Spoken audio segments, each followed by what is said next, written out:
Good afternoon, everyone. Shalom. I'm David Mencer, Israeli government spokesman for the National Public Diplomacy Directorate in the Prime Minister's office. It's Thursday, June 26th, day 629, since the October 7th atrocities. Please put your questions in the chat of this Zoom, together with your name and outlet. I'll take your questions after we've gone through some points. Please bear with us. We've got a fair amount of facts to share with you. We've also produced a couple of slides which will show on the screen behind me, and we'll send them to you also in our group. Firstly, we begin today, sadly, with an update on IDF casualties. Since the outset of the war, IDF casualties have unfortunately risen to 879. I have the unenviable task to tell you of the passing of Corporal Eitan Zaks. He was just 18 years old, and he was from Beersheba. He was killed when an Iranian ballistic missile hit his home on Tuesday morning. He was home for a paramedics course. He was murdered alongside his mother, Michal, who was age 50, and his girlfriend, Noah Boguslavsky, was also aged only 18 years old.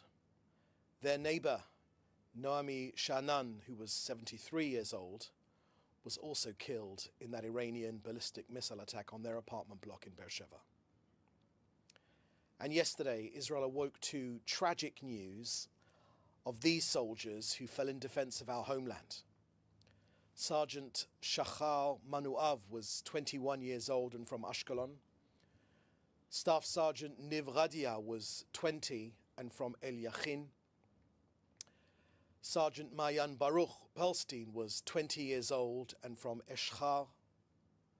Sergeant Ronen Shapiro was 19 years old and from Maskeret Batya. Staff Sergeant Ronel Ben Moshe was 20 years old and from Rehovot.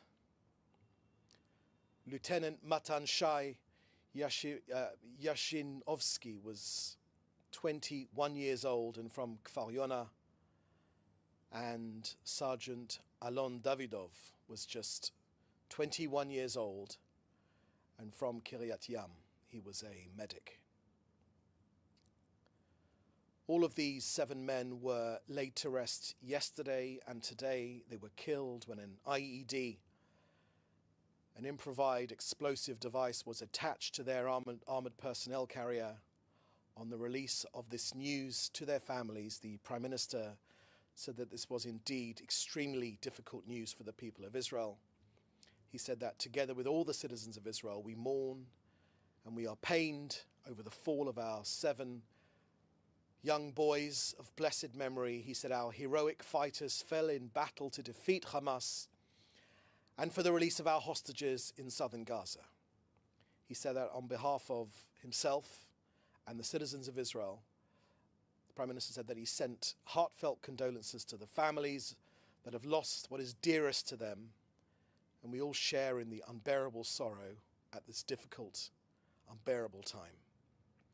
May the memory of our fighters be blessed forever.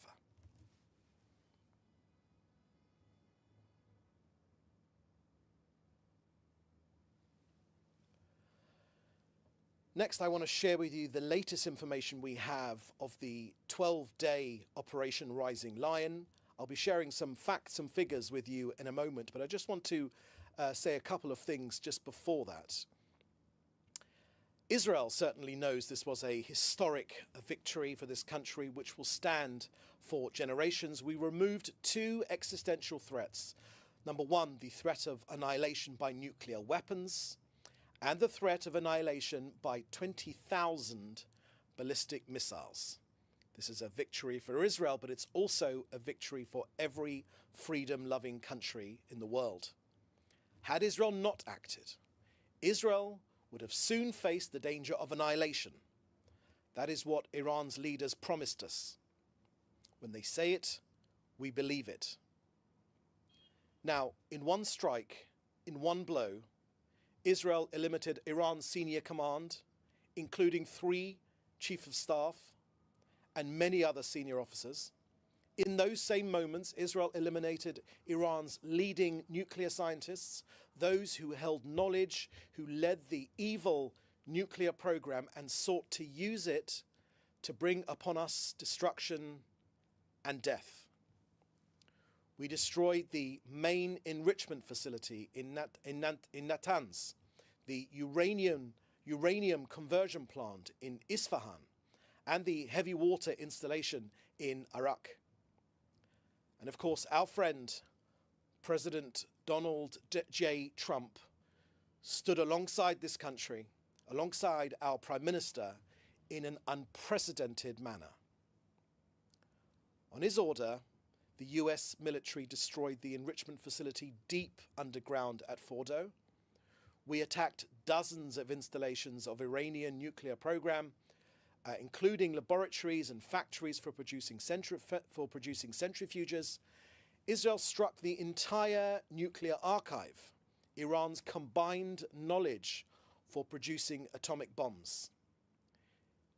If anyone in Iran tries to rebuild this project, we will act with the same determination and the same force to cut off any such attempt. Our Prime Minister has reiterated, Iran will not have nuclear weapons. So with the same force and determination, we destroyed Iran's industry for producing ballistic missiles. Dozens of missile production factories were destroyed, their stock of missiles destroyed, most of their launchers often minutes away before being launched. These missiles of death aimed at this country were destroyed. To the Iranian regime, we struck crushing blows. Senior commanders were eliminated, command centers were destroyed, IRGC, the Iranian Islamic Revolutionary Guards Council bases, their bases were destroyed. Basij bases also attacked, hundreds of regime operatives eliminated. Let me tell you, I saw at firsthand how this country came together, how our government acted with unity. Of course, the government ministers led by the Prime Minister, but also Israel's leaders of the opposition. Iran tried and failed to destroy Israel's functional stability with a barrage of lethal missiles. Now, dedicated government departments did their job. Where there is damage in this country, and there has been damage, we have already begun the task of rebuilding. The Prime Minister has given the directive to render assistance generously and quickly. As with the corona crisis, resources of the state will be directed that helped Israel get out of that crisis first in the world. And of course, we thank God that we have a great victory in the campaign against an enemy who sought to destroy us. Now, importantly, let me share with you the assessment of Israel's Atomic Energy Commission, the IAEC. And I quote, "The devastating US strike on Fordow destroyed the site's critical infrastructure and rendered the enrichment facility inoperable." Inoperable. I go on. The assessment is that the American strikes on in Iran's nuclear facilities, combined with Israeli strikes on other elements of Iran's military nuclear program, has set back Iran's ability to develop nuclear weapons by many years, end quote. Many years. Now, this achievement can continue indefinitely if Iran does not get access to nuclear material. On the home front, we have paid heavy prices during this operation. We embrace the families of the fallen with infinite love. We all wish full recovery to all of those who are injured in body and soul, as we do for all of those who have been injured in this campaign since October 7th. Many homes here in Israel were damaged, but we will rebuild them anew. Now, I want to share with you some figures now on a couple of slides. Let me show you these slides here. If you can see behind me, we will just zoom out a bit. Let me share with you some of these figures here. Now, we're going to send you these slides. After the briefing, but let me share with you some of our key figures here from Operation Rising Lion. This country received more than 550 ballistic missiles launched from Iran, but there was a 90% interception rate. A 90% interception rate. Iran aimed their missiles at our civilian areas. Much of the media in the reporting of this war talked about Iran and Israel trading missiles. That is incorrect. We aimed our ordnance specifically at military targets, at nuclear targets, at the regime's leadership. And Iran, on the other hand, aimed their missiles at our communities where people live, hospitals, apartment blocks. Now, 720 plus Iranian military infrastructure targets were struck on the first day, 30 IRGC commanders and high personnel were eliminated, and 8 research sites were demolished. A nuclear weapons program has been set back for many years, as I've shared with you from our experts here in Israel. Let's have the next slide. And also, unfortunately, the casualties here in Israel, 28 people were murdered by Iranian missiles. 1,472 have been injured in missile strikes. 15,500 Israelis were displaced from their homes.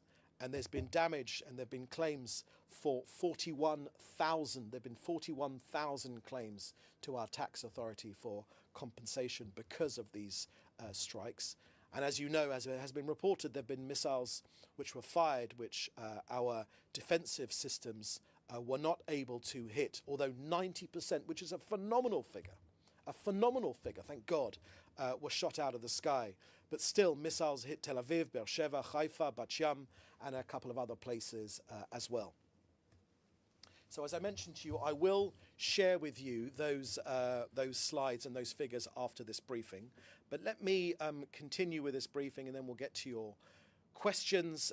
We'll deal with Gaza next. Let me give you our latest up-to-date information on our hostages. This is the latest information we have. 50 of our hostages living and murdered, abducted by Hamas, are still being held in captivity.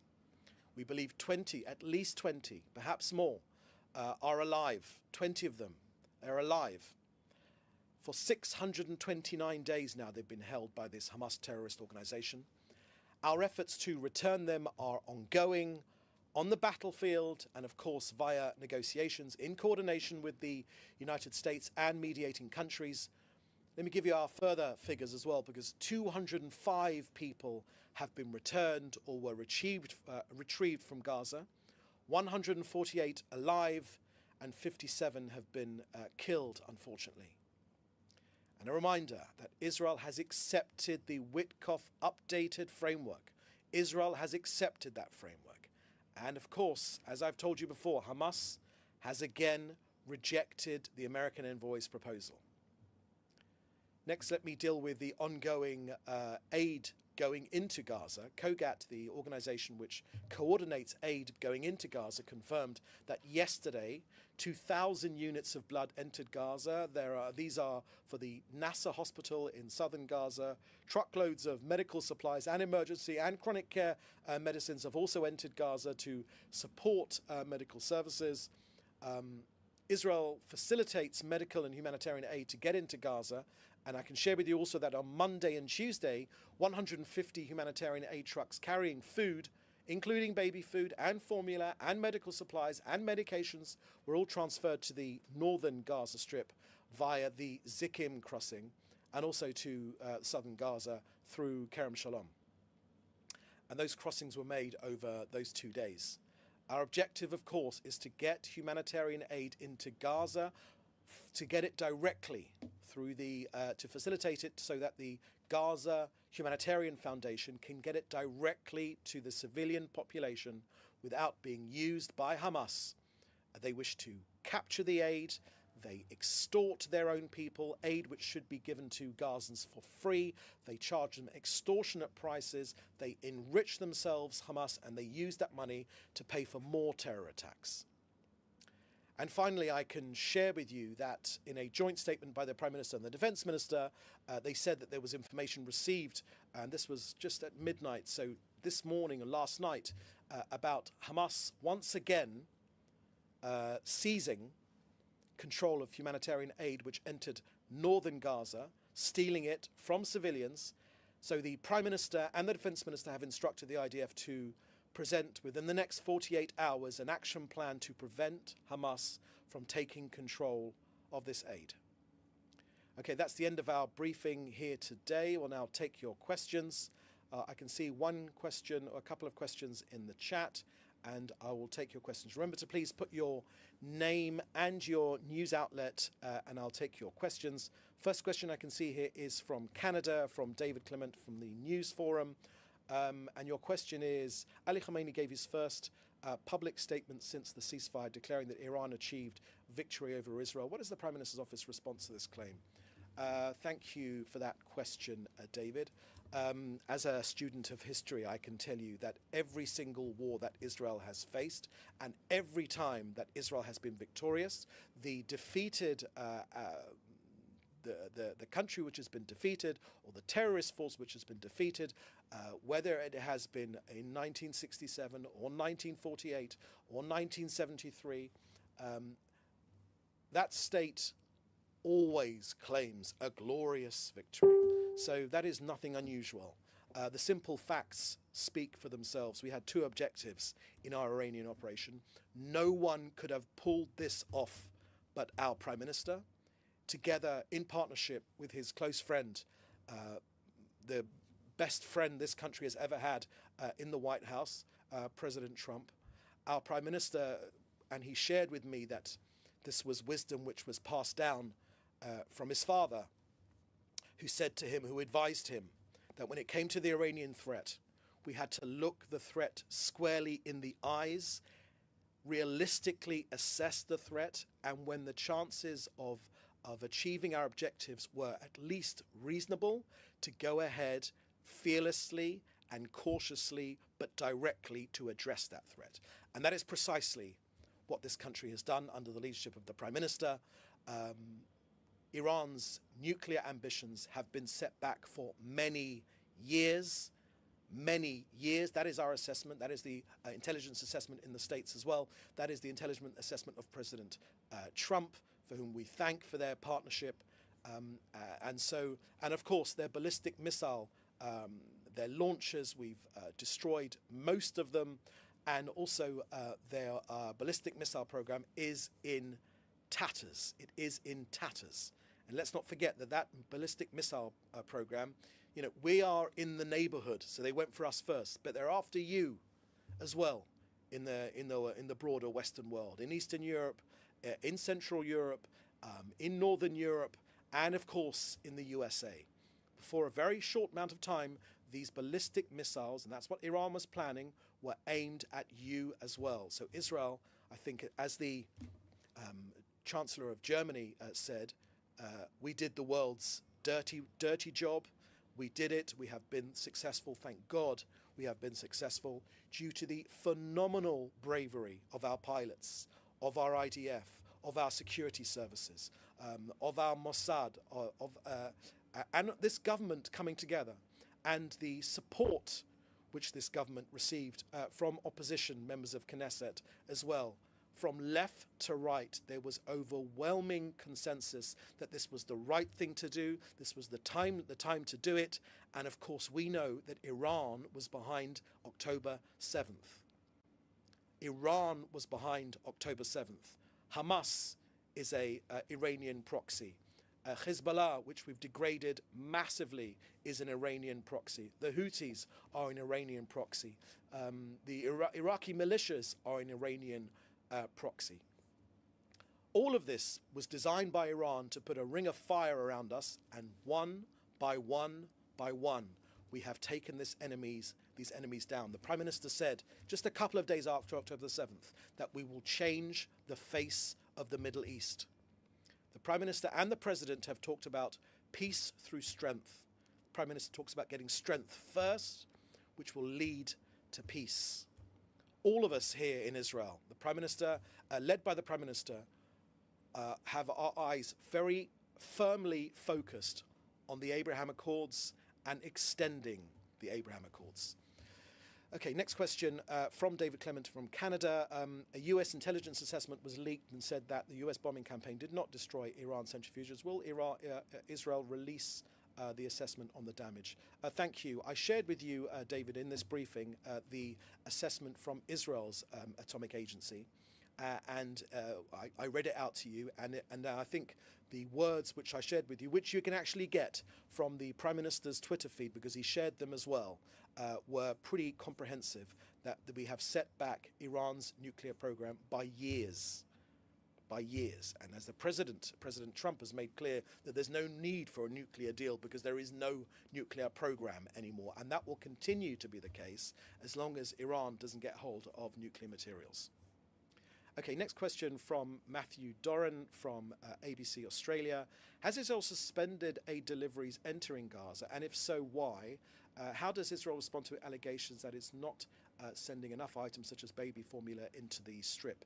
Thank you for that question, Matthew. I believe we met in the White House back in February. Matthew, in this briefing, I shared with you a statement which the Prime Minister and the Defence Minister put out of Hamas trying to steal aid again from northern Gaza. We are addressing that. The Prime Minister and the Defence Minister has asked the IDF to come up with a plan within the next 48 hours to address that specific problem because Hamas are on its last legs. We know that they're on its last legs. They are desperate to get hold of this aid so they can extort their people, enrich themselves and pay for more suicide, for more terrorist attacks on this country. And we will not let them do that. Through the facilitating the new Gaza Humanitarian Foundation, we are getting aid. Millions upon millions upon millions of meals are being handed directly to Palestinian families. Millions upon millions upon millions of meals, getting it out of the hands of Hamas. And when it comes to the baby formula, I think I mentioned that in my briefing. Next question, and I will make clear as well that no, aid delivery has not been suspended and they are still ongoing. James Marlowe, independent British journalist. If you're asking me to give you more information on incidents close by food distributions areas, if Israelis are on the outer perimeter, is the independent American security unit doing any shooting? Who is shooting at who? And you also go on to say it is just not clear what is happening, which is why news networks and outlets are saying Israelis are shooting at those coming to the food areas. Please give us further information. Thank you very much for this question, James. This is a very important question, which I addressed this morning on the Newsday on the BBC World Service. There's a couple of points to mention here. Number one, all of the information coming out of Gaza is being spread by Hamas. That means it is Hamas propaganda. This is not the truth. We know, we have videos. We have video evidence of Hamas shooting their own people. They know that divorcing aid distribution from the Hamas terrorist organization is their last tool of control, the last tool in their armory, the last weapon in their armory to exert control over their people. Hamas are shooting their own people. Now, I would just ask you to look at this logically. Why on earth would Israel facilitate getting all of this aid in? 1.9 million tons of aid.